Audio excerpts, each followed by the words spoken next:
So ito nga po yung kaganapan ngayon sa Robinson, mga kababayan ko. Ayan. Papatapadan ang lahat ng pangakot sa Pilipinas. Hindi lang po sa gobyerno, pati na rin po sa pribadong sektor. Kailangan po manindigan sa ngayon. At nakita rito ngayon si Mayor Magalong. At hindi po tayo sino pa.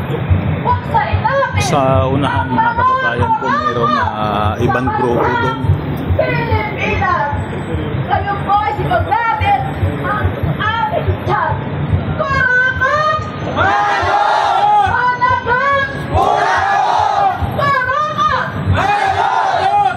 Ngayon na, managon kayo! Mga demonyo kayo!